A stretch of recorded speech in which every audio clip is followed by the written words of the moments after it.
और एक सुरक्षित प्रदेश बनाने की जो बात की थी, विगत 5 वर्षों के दौरान उस पर भी प्रभावी क्रियान्वयन का परिणाम शांतिपूर्ण तरीके से देश के सबसे बड़े राज्य का विधानसभा का चुनाव 6 चरणों का व्यतीत हो चुका है।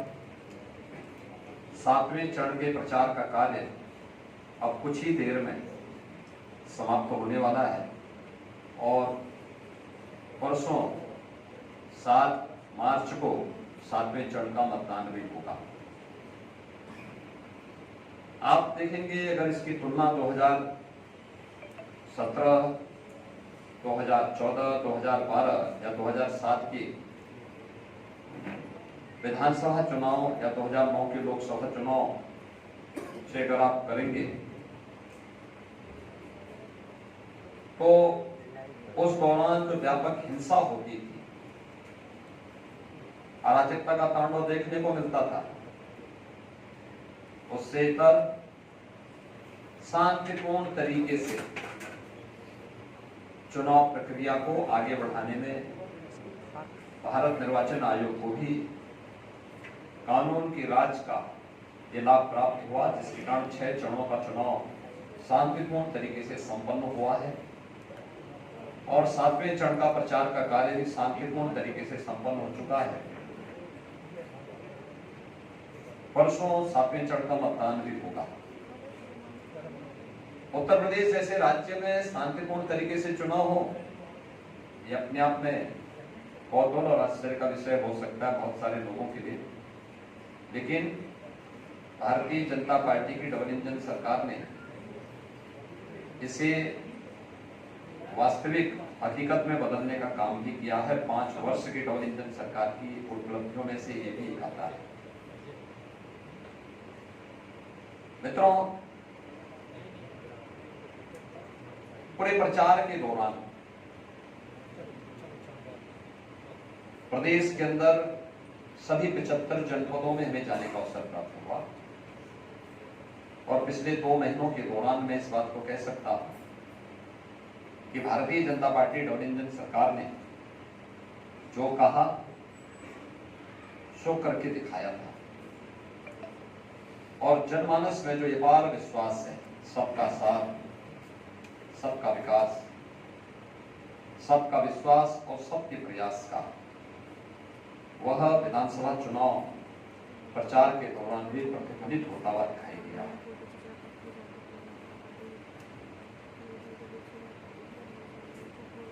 यह सच है कि 2014 से पहले प्रदेश की राजनीति को भी और देश की राजनीति को भी कांग्रेस और अन्य क्षेत्रीय दलों ने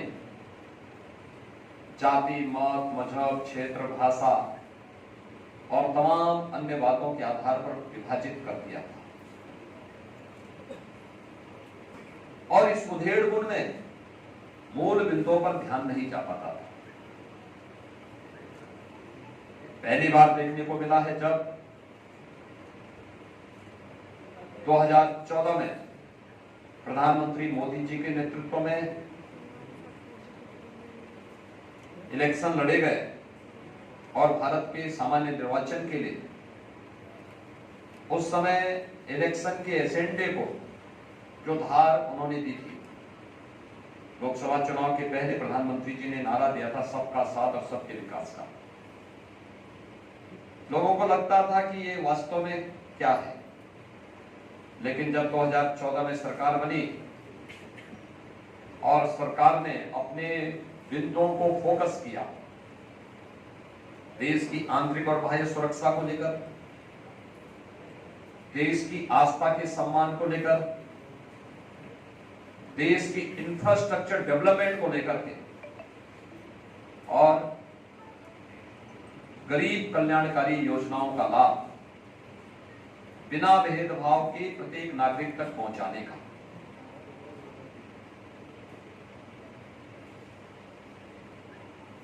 देश का एजेंडा बदला है मोदी जी ने। जो जाति, मत, मजहब, क्षेत्र, भाषा और परिवार तक सीमित था, वह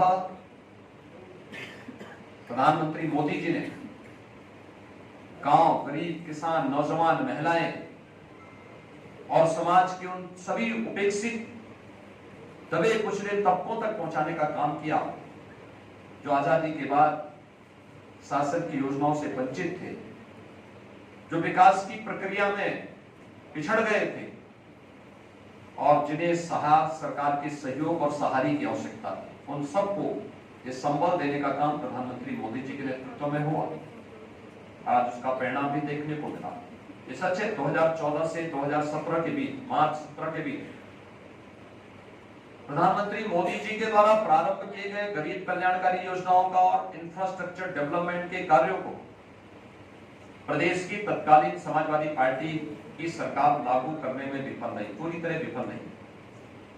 लेकिन जब मार्च 2017 में भारतीय जनता पार्टी की सरकार प्रदेश में पदारूढ़ होती है, तो उस समय हम लोगों ने आकर के केंद्र सरकार की उन सभी योजनाओं को प्रदेश में लागू किया जो प्रदेश के 25 करोड़ लोगों के जीवन में व्यापक परिवर्तन का कारक बन सकती है। याद करिए, हम लोग जब आए थे, हमारी सरकार ने पहले 3 फैसले लिए थे। अन्नदाता किसानों की ऋण माफी के, जिसमें 86 लाख किसानों का 36,000 करोड़ रुपए का कर्ज माफी का कार्यक्रम हुआ था। ट्रांसपेरेंस तरीके से पूरे देश के अंदर अपने आप में एक उदाहरण था, टेक्नोलॉजी का उपयोग करते हुए कैसे किसानों के जीवन में परिवर्तन लाया जा सकता है, यह कार्य किया गया। प्रदेश के अंदर अवैध बूचड़खानों को बंद किया गया और बेटियों की सुरक्षा के लिए एंटी रोमियो स्क्वाड का गठन करके हर थाना क्षेत्र में इसको सक्रिय किया गया। अन्नदाता किसानों से अगर मैं इस योजना को प्रारंभ करूं, आज आप देख रहे होंगे अन्नदाता किसानों के लिए प्रधानमंत्री फसल बीमा योजना,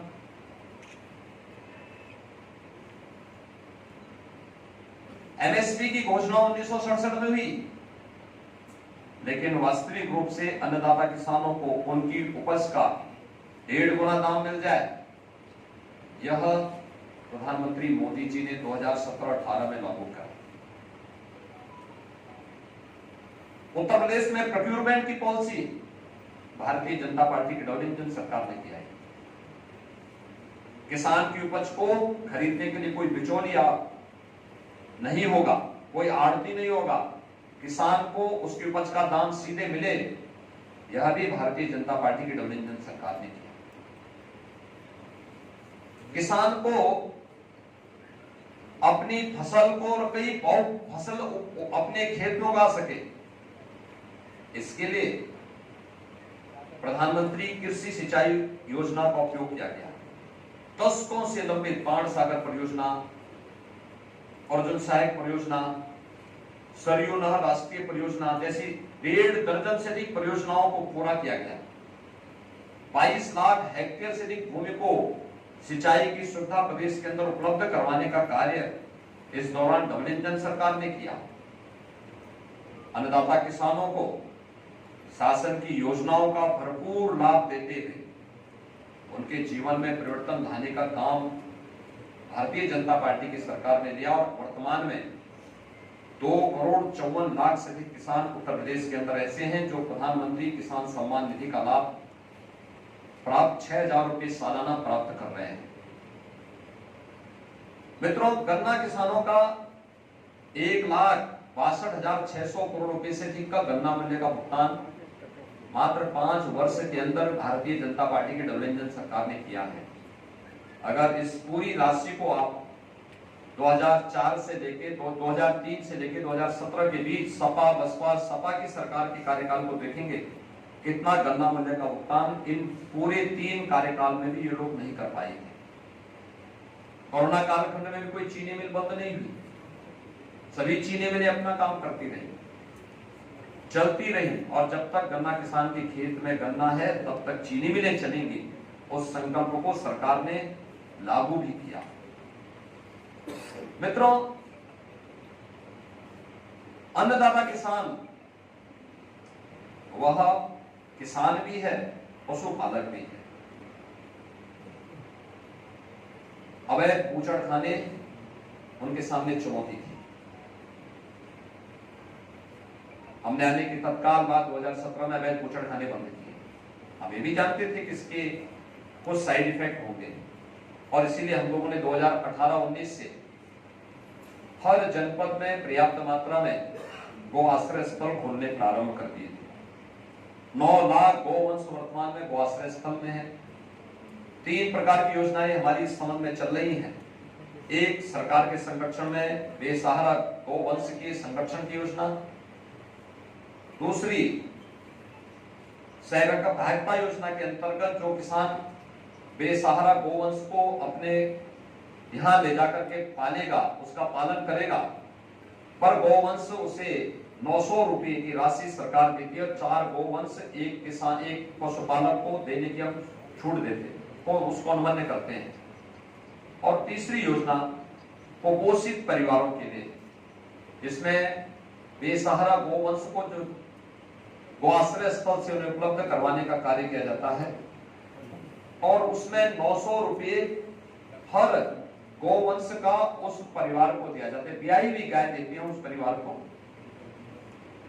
9 लाख गौवंश की सेवा और उनके संरक्षण का कार्य इस रूप में हो रहा है।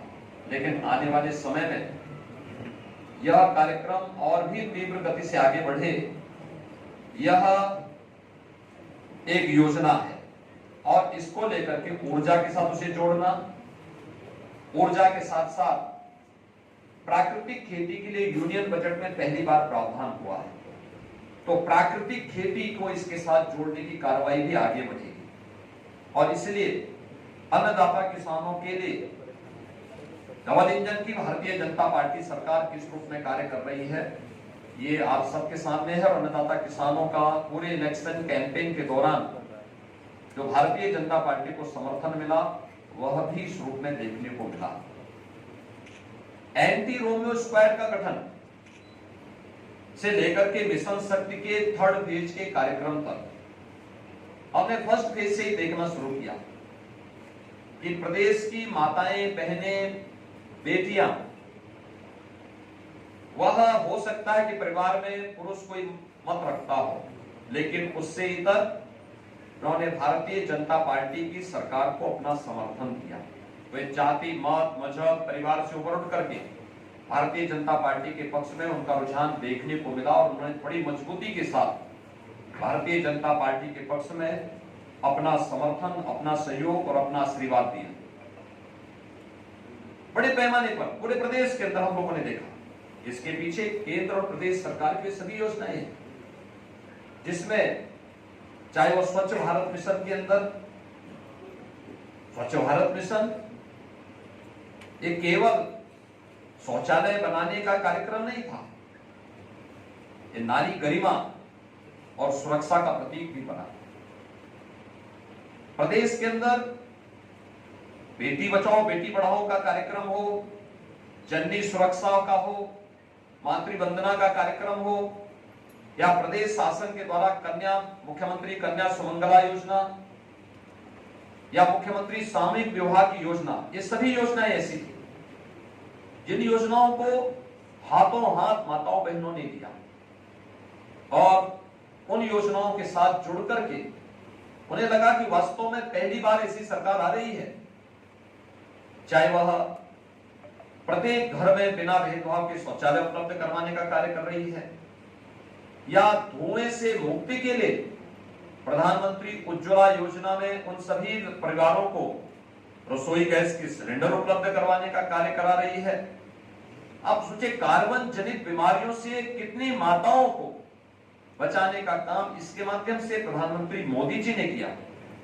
आज उसी के लिए अपना आशीर्वाद प्रदेश की माताएं भारतीय जनता पार्टी के डबल इंजन सरकार को देने के लिए पूरी मजबूती के साथ जुटी रही। या फिर स्वामित्व योजना के माध्यम से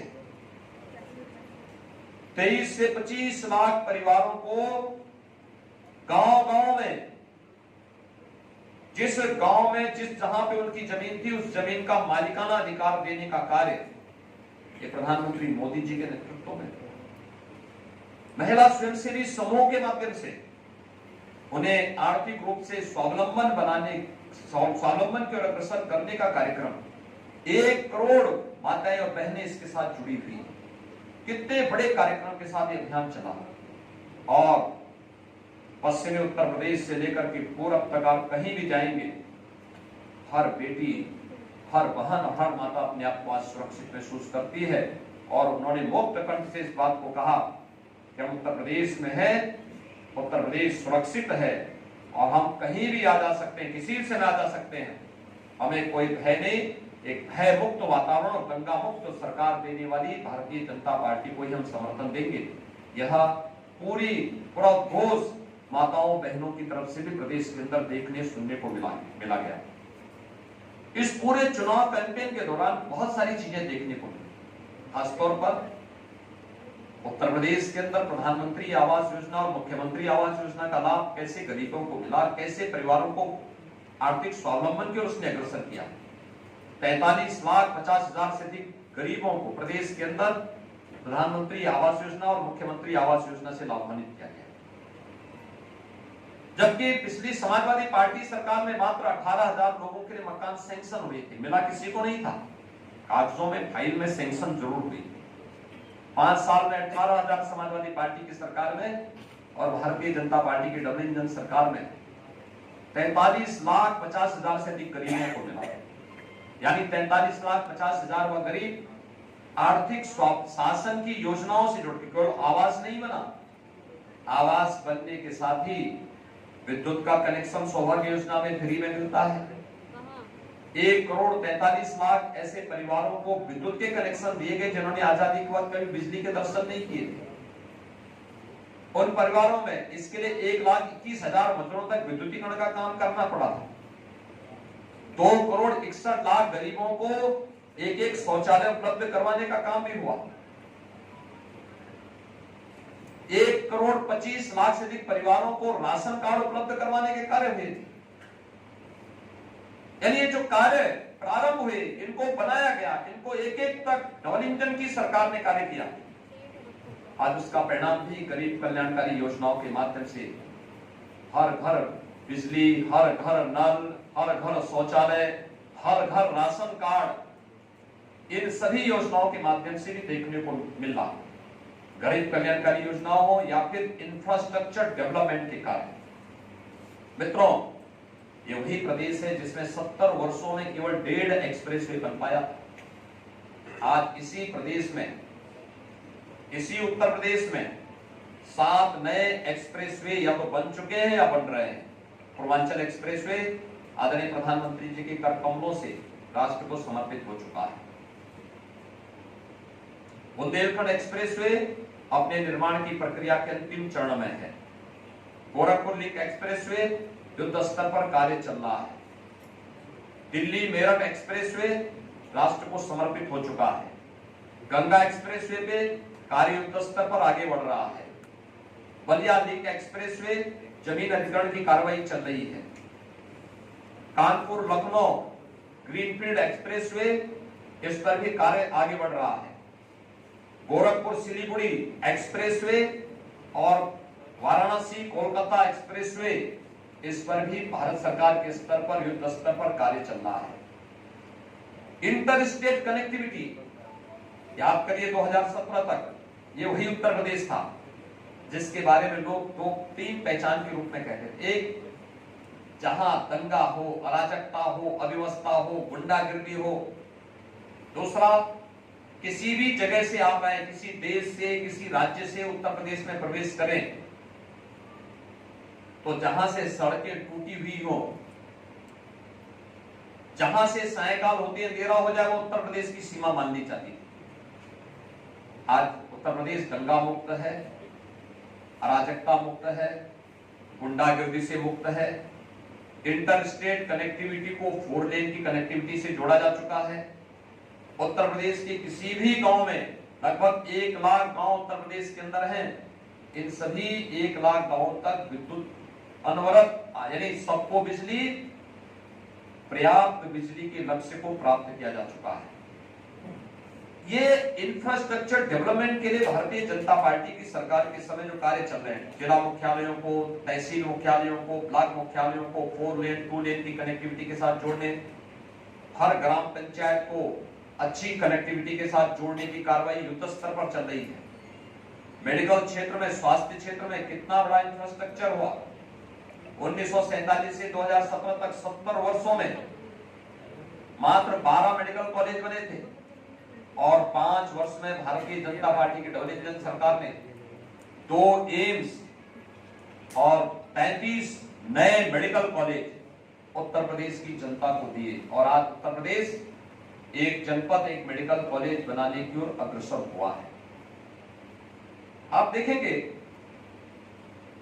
पूर्वी उत्तर प्रदेश में जहां पर 7वें चरण में चुनाव होना है, सोनभद्र में मेडिकल कॉलेज का निर्माण हो रहा है, मिर्जापुर में मेडिकल कॉलेज इस सत्र में प्रारंभ हो चुका है, चंदौली में मेडिकल कॉलेज कार्य प्रारंभ हो चुका है, गाजीपुर में मेडिकल कॉलेज इस सत्र में प्रारंभ हो चुका है, जौनपुर में इस सत्र में मेडिकल कॉलेज प्रारंभ हो चुका है, भदोही मेडिकल कॉलेज बनाने की प्रक्रिया आगे बढ़ रही है, वाराणसी में एम्स के समकक्ष चिकित्सा संस्थान का निर्माण हो रहा है, अत्याधुनिक कैंसर संस्थान का शुभारंभ प्रधानमंत्री जी के करकमलों से वहां शुभारंभ हो चुका है, जौनपुर मेडिकल कॉलेज प्रारंभ हो चुका है, आजमगढ़ मेडिकल कॉलेज पहले से कार्य कर रहा है, मऊ में मेडिकल कॉलेज की प्रक्रिया आगे बढ़ रही है। यानी इन जनपदों में मेडिकल इंफ्रास्ट्रक्चर किस रूप में विकसित किया गया। जब हम लोग 2017 में आए थे, प्रदेश के अंदर उस समय 46 ऐसे जिले थे जहां पर कोई भी आईसीयू की सुविधा नहीं थी। 75 जनपदों में एक भी जनपद में लाइफ सपोर्ट एम्बुलेंसेस नहीं थी। आज उत्तर प्रदेश के हर जनपद में 75 के 75 जनपदों में 3 से लेकर के 7 लाइफ सपोर्ट एम्बुलेंस हर जनपद में खड़ी मौजूद मिलेगी। 46 जनपद थे जहां आईसीयू की कोई भी सुविधा नहीं थी। आज प्रदेश के सभी 75 जनपदों में सुविधा मिलेगी और कोरोना प्रबंधन आदरणीय प्रधानमंत्री जी के मार्गदर्शन और नेतृत्व में पूरे देश के अंदर इस कोरोना प्रबंधन को सबने देखा है। सीएफआर सबसे कम, रिकवरी सबसे बेहतर, पॉजिटिविटी रेट को एकदम नियंत्रित किया गया। आज उत्तर प्रदेश कोरोना प्रबंधन का एक मॉडल बना। थर्ड वेव कब आई कब गई कोई पता नहीं। हम लोग प्रदेश के अंदर 29 करोड़ वैक्सीन की डोजेस दे चुके हैं, 10.5 करोड़ कोविड टेस्ट करवा चुके हैं। यानी ये सभी देश के अंदर सबसे ज्यादा है, किसी भी राज्य से ज्यादा है। और कोविड कालखंड के दौरान फ्री में टेस्ट, फ्री में उपचार, फ्री में वैक्सीन और सबको वैक्सीन के साथ ही हर गरीब को कोरोना कालखंड के अंदर हर महीने 2 बार डबल डोज राशन की सुविधा उपलब्ध कराने का काम भी भारतीय जनता पार्टी की डबल इंजन सरकार ने किया।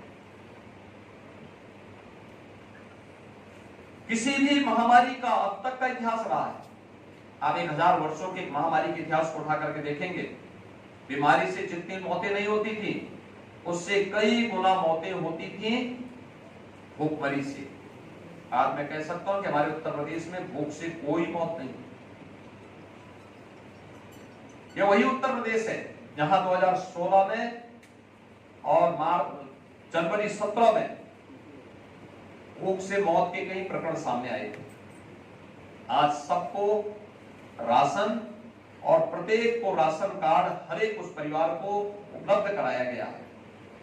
पर्याप्त मात्रा में 15 करोड़ लोगों को महीने में 2 बार राशन की सुविधा उपलब्ध करवाने का कार्य भारतीय जनता पार्टी की डबल इंजन सरकार कर रही है। मित्रों, कोरोना कालखंड में प्रवासी कामगार और श्रमिकों के लिए, निवासी कामगार और श्रमिकों के लिए कैसी व्यवस्था होनी चाहिए, उत्तर प्रदेश के मॉडल को सबने स्वीकारा है और उस समय स्किल मैपिंग हो, उन्हें रोजगार के साथ जोड़ना हो। प्रदेश के अंदर ये सभी कार्यक्रम बहुत अच्छे ढंग से हुए। प्रदेश के अंदर युवाओं के बारे में जो कार्यक्रम हुए, यहां पर शिक्षा के क्षेत्र में जो भूतपूर्व कार्य हुए, बेसिक शिक्षा के क्षेत्र में माध्यमिक शिक्षा, उच्च शिक्षा, तकनीकी शिक्षा, वोकेशनल शिक्षा, ये सभी पे जो भी अद्भुत कार्य हुए, हर एक कोर्ट इसकी सराहना हो रही है। उत्तर प्रदेश में नकल विहीन परीक्षा हो सके, ये कल्पना थी, आज हो रही है। 8 नए विश्वविद्यालय बनाए जा रहे हैं। ये किसी भी सरकार के कार्यकाल में सर्वाधिक राजकीय विश्वविद्यालय है। महाराज सुहेलदेव के नाम पे आजमगढ़ में विश्वविद्यालय का निर्माण हो रहा है। अलीगढ़ में राजा महेंद्र प्रताप सिंह जी के नाम पे विश्वविद्यालय की स्थापना का कार्य चल रहा है। सहारनपुर में मां शाकंभरी के नाम पर विश्वविद्यालय के निर्माण की कार्रवाई युद्ध स्तर पर आगे बढ़ रही है। प्रयागराज में डॉक्टर राजेंद्र प्रसाद जी के नाम पे लॉ यूनिवर्सिटी का निर्माण हो रहा है। लखनऊ में सरदेव अटल जी के नाम पर मेडिकल यूनिवर्सिटी का निर्माण हो रहा है। गोरखपुर में महायोगी गुरु गोरखनाथ के नाम पर आयुष विश्वविद्यालय का निर्माण हो रहा है। यानी युद्ध स्तर पर हर एक उस कार्य को प्रदेश सरकार लखनऊ में पहली बार अपराध दुनिया के अंदर किस रूप में घटित हो रहे हैं, वह पुलिस के यानी पुलिस के मॉडर्नाइजेशन को से लेकर के पुलिस में भर्ती की पारदर्शी प्रक्रिया को आगे बढ़ाने को लेकर, और लखनऊ में और हर जोनल मुख्यालय पे एफएसएल लैब की स्थापना हो या लखनऊ में forensic police and forensic institute की स्थापना की कार्रवाई हो, ये सफलतापूर्वक भारतीय जनता पार्टी की डबल इंजन सरकार के दौरान हुआ। 5 लाख नौजवानों को सरकारी नौकरी उपलब्ध कराई गई। इस दौरान 2 करोड़ से अधिक नौजवानों को रोजगार, नौकरी और स्वतः रोजगार के साथ जोड़ने में भी भारतीय जनता पार्टी की डबल इंजन सरकार को अवसर मिला। हर गांव में बैंकिंग कॉरेस्पॉन्डेंट सकी, हर गांव में रोजगार सहायक की तैनाती। ये प्रदेश के अंदर युद्ध स्तर पर इन सभी कार्यक्रमों को आगे बढ़ाने का काम हुआ। इंफ्रास्ट्रक्चर डेवलपमेंट के साथ ही सुरक्षा का जो बेहतर माहौल प्रदेश के अंदर भारतीय जनता पार्टी की डबल इंजन सरकार ने दिया, आज उसके परिणाम भी हम सबके सामने हैं और हम लोग इसको देख सकते हैं कि इसका परिणाम प्रदेश में व्यापक निवेश के रूप में हुआ। लगभग 3,66,000 करोड़ रुपए से अधिक का निवेश प्रदेश के अंदर इन 5 वर्षों के अंदर हुआ। खासतौर पर 2 वर्ष तो कोविड प्रबंधन में हमारे बीते, लेकिन उस सब के बावजूद बिना रुके, बिना थके, बिना टिके और बिना झुके सरकार अपने कार्यक्रमों को निरंतर आगे बढ़ाती रही और आज उसका परिणाम हमें देखने को मिला। व्यापक रोजगार का सृजन हुआ। परंपरागत हस्तशिल्पियों को आगे बढ़ाने के लिए विश्वकर्मा श्रम सम्मान के माध्यम से परंपरागत उद्यम को बढ़ावा देने के लिए एक जनपद एक उत्पाद, 1 डिस्ट्रिक्ट 1 प्रोडक्ट की कार्य योजना को आगे बढ़ा करके श्रमिकों के लिए अटल आवास, उनके बच्चों के लिए अटल आवासीय विद्यालय में अत्याधुनिक शिक्षा की व्यवस्था के लिए प्रदेश के 3 करोड़ से अधिक श्रमिकों को सामाजिक सुरक्षा और 5 लाख रुपए की उन्हें आयुष्मान भारत और मुख्यमंत्री जन आरोग्य योजना में स्वास्थ्य बीमा का कवर उपलब्ध कराने का कार्य Bharatiya Janata party double engine सरकार ने प्रदेश के अंदर किया। पटरी व्यवसायों के बारे में पहली बार किसी सरकार ने सोचा। लगभग 8 करोड़ पटरी व्यवसायी प्रधानमंत्री स्वनिधि योजना के साथ जुड़े और उन्हें इंटरेस्ट फ्री लोन 10,000 का लोन देने की व्यवस्था उपलब्ध कराई गई और उनके जीवन में व्यापक परिवर्तन लाने का कार्य इनके माध्यम से किया गया। भारतीय जनता पार्टी की डबल इंजन सरकार के द्वारा विभिन्न क्षेत्रों में किए गए कार्यों का परिणाम इस पूरे इलेक्शन कैंपेन के दौरान भी देखने को मिला। हर व्यक्ति इस बात को स्वीकारता था कि सुरक्षा की बेहतर माहौल हुआ है। हमें भी बिजली मिल पा रही है, भेदभाव नहीं होता है। हमें भी राशन मिल रहा है, कोई भेदभाव नहीं होता है। हर एक व्यक्ति इस बात को स्वीकार करता था कि बिना चेहरा देखे हुए सरकार अपनी योजनाओं का लाभ हर एक गांव, हर गरीब, हर किसान, हर नौजवान तक दे रही है। और हर एक व्यक्ति के मुंह पे एक ही आवाज थी कि प्रधानमंत्री मोदी जी का यह मंत्र सार्थक हुआ कि सबका साथ, सबका विकास, सबका विश्वास और सबका प्रयास। आस्था को व्यापक सम्मान दिया गया।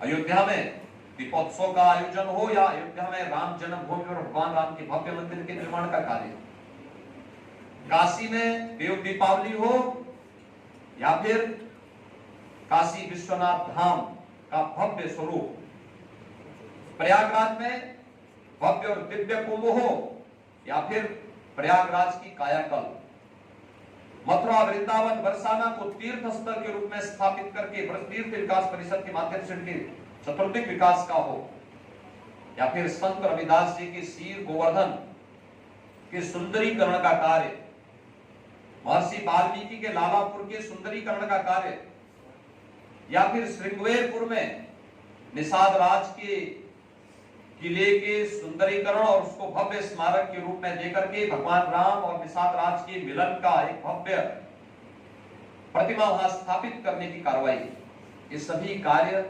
भारतीय जनता, या फिर महाराज सुहेलदेव का भव्य स्मारक बहराइच में बनाने की कार्रवाई, भारतीय जनता पार्टी की डबल इंजन सरकार ने हर दिशा में कार्य किया है।